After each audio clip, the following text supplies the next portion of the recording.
2.8 dropped and people hate it. Waifu bait, boring boss, filler stories. So what actually went wrong? We got a lot of defending to do, huh? So the 2.8 Wuthering Waves main story has been released and the common consensus is it sucks. While Chisa is a fan favorite as far as design, many complaints come from the main story quest as being another waifu bait or another Gathering Wives saga, and overall just a bad questline. How could we come off of the Rinascita hype train to this nonsense, am I right? My name's VoidEnigma, and take a second to like the video, subscribe, and let's break down the height and dislike for this simple quest. Is it justified, or is the community being entirely illogical about this? Firstly, my overall experience with the 2.8 story quest was mixed. I believe issues exist with it, but to completely disregard Chisa's character, the lore drops, and the huge setup for the next arc is a huge problem. Now, I know I'm speaking into an echo chamber as many players see the story quest for what it really is, but for those of you who are curious on why these mixed reviews even exist, let's examine. Firstly, this narrative of the 2.8 story quest was surrounding Chisa, a girl who has been stuck in the same time loop for over 2 months. Each day, the lament would slowly decay the town and crystallize everyone inside of it, and Chisa was always the sole survivor, but instead of moving forward as a victim of the disaster, she is doomed to repeat the events day after day. Rather than reenact the totality of the story quest, let's talk about the parts that annoyed people. Waifu bait.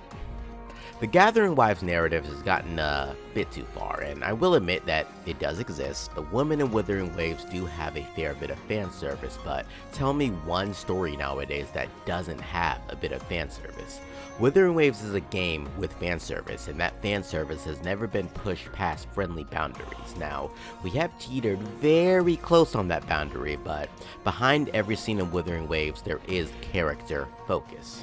Was it waifu bait, or was it Chisa, a girl who was caught in the same disaster, who has seen the same kid trip in the same spot 9 times, or the same cat that sat in that same chair 15 times, or the same people who were killed over 60 times that Chisa has had to endure day after day? Or was it waifu bait when Chisa explains her past and her struggles to control her own powers and her forte? A struggle that turned into hatred by her hometown, who despised her for being an imperfect resonator.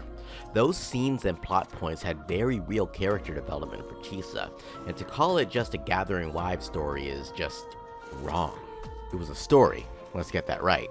But with that aside, the entirety of the story, I can agree it was not the best.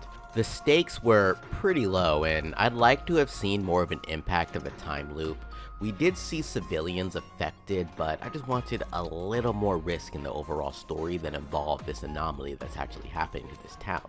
It's a really unique plot point, and I love time loop stories, but this just didn't really hit me on that same level. And the boss is honestly pathetic. The boss is probably the biggest disappointment of this entire story. With a weak boss that gets taken out relatively quickly, it's more of a minor tacit discord than an actual anomaly responsible for this time rift. I guess after everything that Rover's been through, this would be a pretty easy target, but still. The reality of the 2.8 story quest was that it breaks from the climactic cinema that was Septimont and Rinascita, and it leans more into the relationship of the Black Shores and furthermore, expanding upon the world of the Solaris. The existence of Star Torch Academy and the fact that not only Chisa but also Rover was a student there, and the existence of a city where 20 years ago, citizens worked and lived what seems to look like modern day civilizations that we experience today, along with resonators and tacit discord threats. The real reason of this quest is to establish how the Black Shores works and Rover's position in it. Isn't it great to learn about the inner workings of such a legendary organization? The fact that the Tethys not only examines confidential gems containing Thernodian energy, but also assigns encore homework that only Chisa, a fellow student, could actually help her solve. This is closer to a companion quest, but not quite. It's kind of a mix, and it's a crime that we have not gotten any companion quests for so long. The quest was a different flavor of Wuwa. It felt different overall, had more emotional beats, and was overall a great time for a different kind of audience. I enjoyed the quest, but I do understand all of the criticism. I just feel that the criticism should be more constructive rather than chopping it up to another Goonerbait story. Now I get it. After the peak of Rinascita, it's hard to follow that up. Remember that every story needs an introduction though, and that's what we got here. It's a very lighthearted intro, and it really builds characters from the current cast of the Black Shores. Their presence is probably the most important over any other region, and Chisa being an addition to this group is really telling. The Black Shores saves people, and adding more bloom bearers to their ranks is always a special moment. Chisa's arc felt like a side story because it was a side story. After facing the Fraxidus and Rinascita in the Dark Tide and taking down the Grand Architect and Scar and Frolova, this little side story is a cakewalk for the likes of Rover and Chisa. I think people need to accept that every questline in Wuthering Waves won't resonate with you every time, but for some people, this quest was amazing. It's a different cup of tea, but that cup of tea still tastes fine, right? What comes next? Should I continue my studies at the academy? Should I go home? Or should I do something else? I still haven't decided. No need to rush your decision. You can take your time and stick around here for a while. At least you won't have to face the future alone anymore.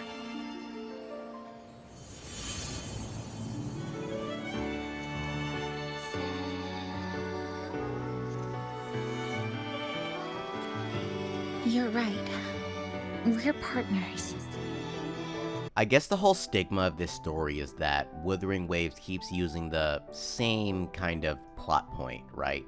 Rover is going to say something to the female character, they're going to have an ecstatic expression, and we're going to be in the same exact boat of, how Rover connects with each of these characters, but there's just way more nuance to it, and I explained it in the previous portions of the video. Should Wuthering Waves change the way that they depict these characters? Yeah, I think so. Maybe Rover shouldn't connect with each and every character, but I mean, that's one thing that I don't think Kuro Games is ever going to really change, right? That's how they're selling their characters.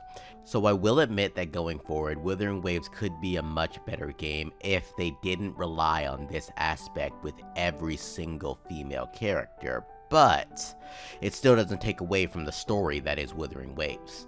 They have way more plots than just waifu impact. And if you can't understand that aspect, then honestly Wuthering Waves just isn't a game for you, and maybe you should just move on, or just focus on the actual gameplay that you actually came to play Wuthering Waves for, and not the story. Completely off script here, the reality of the situation is, people are just quick to say things about a story without actually experiencing the story, and they're just quick to jump on a hate train rather than actually, examine the story that they're actually reviewing. Anyone can just say things about a story and just put it out there how much they hate something because they see one thing. Like, I know exactly the moment where they were saying that this was Goonerbait, and it was when Chisa was explaining about all of her struggles living through the same day over and over and over again, and if anything, this is a quest about two students resolving an issue in a town. Even the whole part after was just learning more about Chisa and the things that she actually wanted to do as a character. All Rover ever did was say how he was going to get her out of the situation and how she could be free from the situation and live her life. That is the only piece of information that Rover gave, and as far as Chisa, she never even made an advance towards Rover. She called her his senpai, which, in other words, a lot of people also just don't know what senpai means. It's just like an honorific to show respect to your senior. And Rover is her senior. Literally, Rover is her senior in school because they both went to the same academy. So the whole senpai honorific, considering that Chisa is based off of a Japanese character, it's just natural. Hell, they literally even talked about anime, another Japanese aspect. This is just a Japanese character, Chisa, having a normal story quest with Rover. But I digress. What do you all think about the 2.8 story quest? I'd rate it a solid 7 out of 10. It wasn't perfect, but it had important aspects that every story needs. Leave a comment down below of your overall perception of the story, and consider subscribing if you enjoy these breakdowns. This has been VoidEnigma, out.